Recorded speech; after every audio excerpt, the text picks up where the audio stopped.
Good morning, I'm currently in my silage field, which we're going to take a second cut, and there's cows in it. They are meant to be in here. I let them in yesterday just to hoover up all the edges, and also there was one bale which we obviously missed, so I dumped it on this grassless patch.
Kev, this, that, he actually went over most of it twice, if not 3 times. Give it a good bashing down with the discs. And he's just putting the drill on right now. Sow some grass seed into all of that before the rain comes this weekend. Now's the time to be doing it. So it's had its lime, it's had some fur, it's getting new grass. The drains are open right now. Still need to do a bit more work on the drains, which I could do with doing before the rain comes.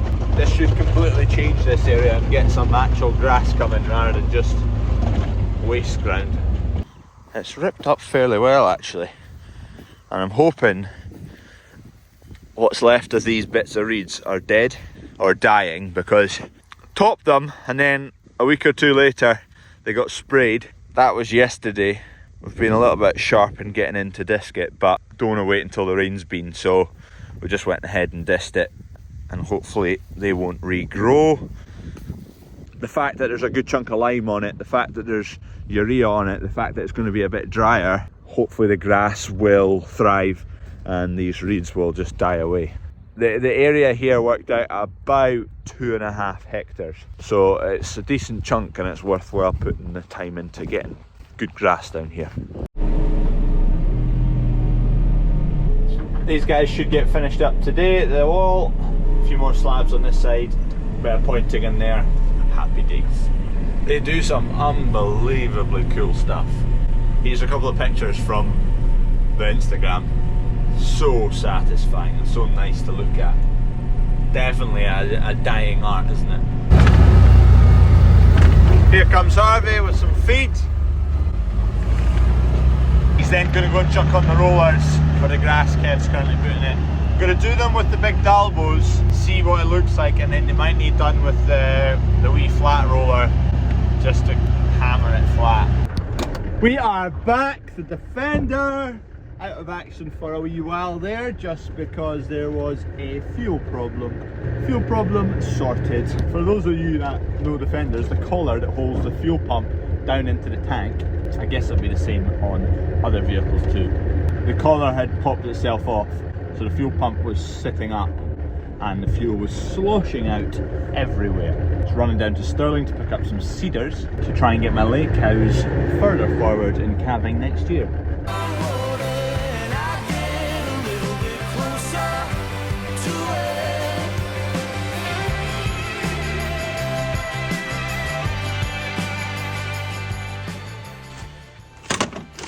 Few supplies I'm needing a new calf tube, need a water fitting, and I got a scraper actually, it'll be handy for cleaning out the sheds. And then just need my medicine now. And some cedars, 7 of them for my cows that are late. Job done! Back home we go. Oh, it's nice being back in the Defender. The poor thing's been abandoned for the field work because it's so much handier jumping in the Can-Am. I've just had some samples dropped off here of fence posts from Stow Ag. Riley from Stow Ag fired me a message because he knew we were looking at needing to do more fencing, wanting to sort us out a wee deal to get their name out there and their product out there. So I'm just looking at a few samples. So if you watch Sheep Game, you might have seen he put a few of these in. They're called Fetra. So these are their metal posts. They also do powder coated versions, so that's green, and there's another one in there that's black, because the bit of fence we're doing is at the farm shop, so I said we're more likely to tend towards wood, more agricultural looking, and the style and feel of it all. So they've sent up a few different options for me to look at. I'm drawn to this, which I think, it's not machine, it's like rolled or whatever you call it. It's a copper oil coating. These come with a 30-year guarantee, copper oil coating. Just with the way creosote's going and has gone, that is the next product, the copper oil soaked posts. So I'm going to get back to Riley and see what he can do for us in terms of getting a wee bit up at the farm shop. Our normal fencer Lewis Knox will be doing it, and the materials hopefully will come up from Stoag. 30-year guarantee though, that's pretty good. Run down and see how Kev's getting on. I might actually shift these cows out here as well, check that if they finished that bale. Kenny was in and shifted all the silage bales into that heap. This rain is needed now to get this silage moving, growing. Coming. Harvey's just about to start whacking through the rest of those fence posts, chopping them up. Cammy's needing his machine back, so I'm needing to get that pile finished and then get it back down to him. I said I'd get it to him next week, so if we get those finished today, then maybe shift it this weekend.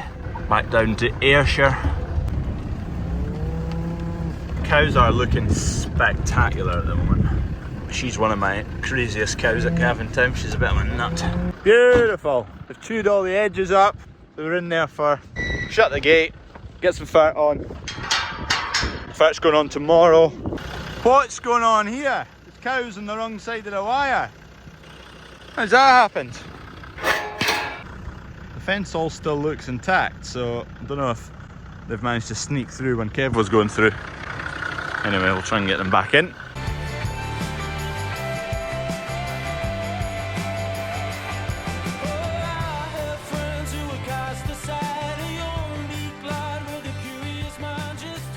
There we go. Back through.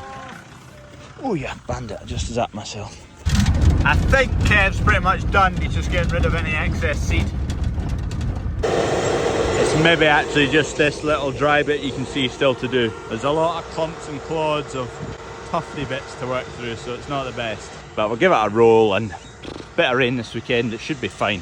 They need time to rot out, but we don't have time, so. No rain for what, a month and a half, and that is still like, that is a bog. That is Ayrshire. Oh, Jesus. The metering wheel here has gone stiff.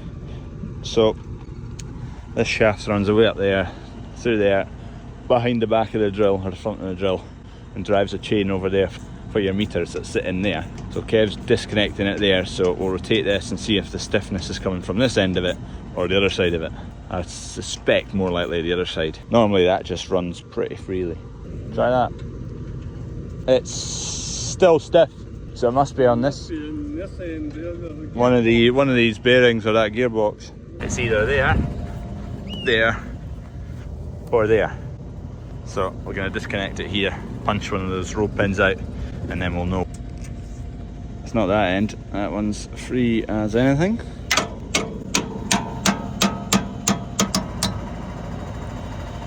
We've discovered this shaft is seized, it's meant to slide in there, so that when you operate those rams in there, this shaft can extend and contract. So Kev's going to operate that ram. We're going to try and line this back up again to get us moving again, but keep going. Right, go right up. I've got it back on at the bottom position, so whether when we're going back up it's going to draw that out, or what we're thinking it's just pulling that bearing that way. Nah. Down again.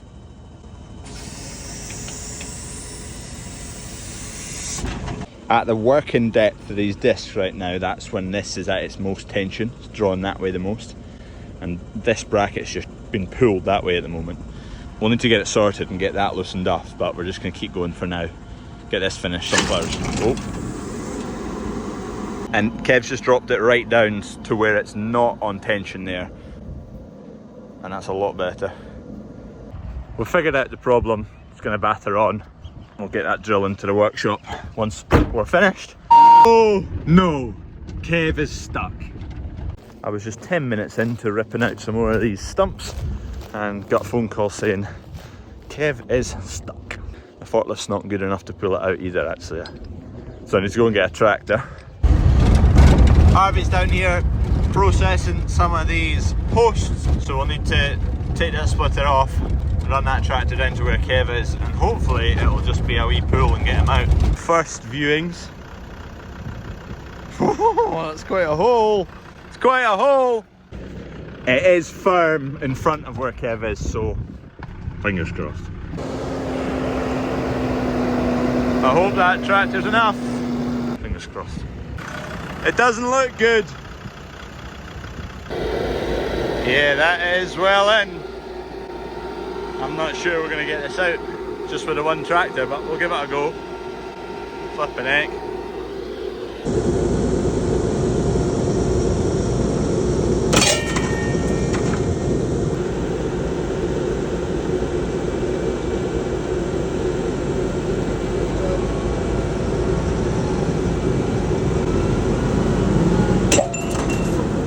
Attempt 3, broken chains.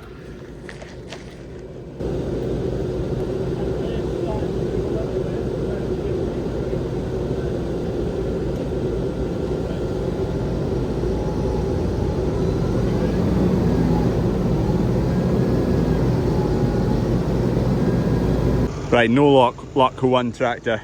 We started digging some soil out the road just now. Dad's on the way along the road with another tractor and more chains and shackles and whatnot. You jump on that side. By the time he gets here, I'll have the digger down here as well, so I'm as well just going and getting it. Kev's already been through it earlier because he's doing a double pass on all this grass. It's about 5:20, annoyingly. Harvey was meant to be going to a tractor run and leaving at about 5:45. I said he could borrow one of our tractors, but not anymore, since we've got the flipping drill stuck and we're needing them all to pull it out. Sorry, Harvey.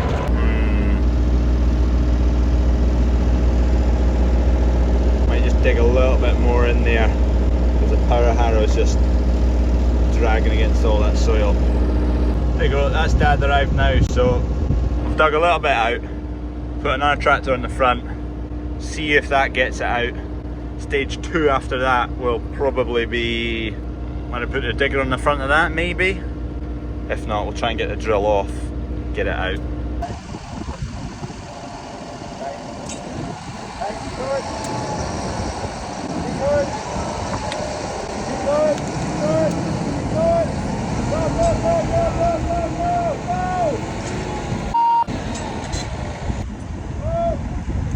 We're out. Some dodgy operating up the front, but anyway, we're out. That's all that matters. Flipping heck, that's a good hole. Success! 2 tractors and a digger to get it out. Probably would have come out without the digger, but it was lying up at the yard, so I thought as well go and get it. Kev's just heading in. I'm just gonna level out this hole with the digger. Just giving it a whirl to try and break some of the soil off of it. Oh, that was a sticky situation, wasn't it? We'll level this off, make it a bit neater and tidier. Yeah, slightly wet hole there, don't know where it's come from. It's in line with all this that I've been digging about, so it could be a drain in there. There's a few bits of tile came up. Anyway, Kev phoned me at 4:22. It is now 5:51. From when Kev phoned me for getting stuck, an hour and a half and he's out again. That's not bad. A lot of the equipment was in the right place.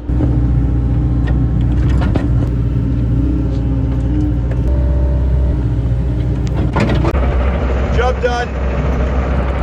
I've even made it in time to get to his tractor run. And to top it all off, the wall's complete. Ah, how much better does that look? They've pointed this section that they repaired, slabs all along there. They've knocked the top off this stuff, put a wee slab on top of it just to seal it up, and then they've knocked off the cinder blocks on that end. Ah, it looks so much better now. Maybe I need to knock this little corner off. I can do that myself. No doubt I'll knock down the whole flipping wall. Take that little corner section off and then that's it. Complete. Trailer just worked out perfect for them. Perfect height for working away. That is what you call job satisfaction. Brian and Emma have stopped there. They've got a wee massey on the back that's getting delivered. And they also do Doug biscuits and treats. So they're speaking to Mum about stocking them in the shop maybe. Might be able to do like a Globe brand label, so we're looking into it.